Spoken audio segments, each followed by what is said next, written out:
Now right now you're where we want to start. You're at the full 1920 by 1080 and 30 frames a second.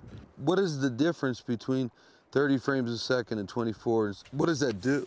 Well, basically the faster the frame a second rate is, in theory at least, the smoother the movement is going to be. Traditional film, movie film, has always been shot at 24 frames a second, or usually shot at 24 frames a second. So a lot of folks coming from a film background like the look of motion that's shot at 24 frames a second.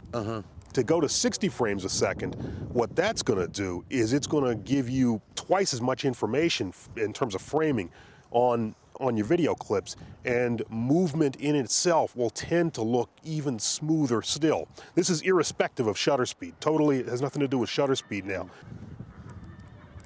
One of the things you find with video, David, is that different shutter speeds are going to produce different effects.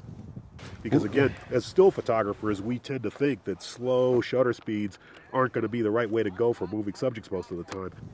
Fast shutter speeds that we normally are very comfortable with when we shoot still images sometimes give us kind of a choppy movement when we're shooting video.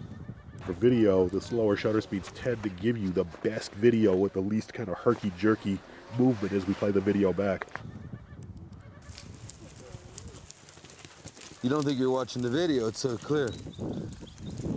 Oh man, that is smooth. 60 frames a second. It gives you very, very smooth movement. One of the cool things about the 7D is that it gives you the ability to change frames a second rate when you're doing video recording, something a lot of our shooters have asked for. Beauty's in the eye of the beholder, and the beautiful thing here, of course, is that you get choice.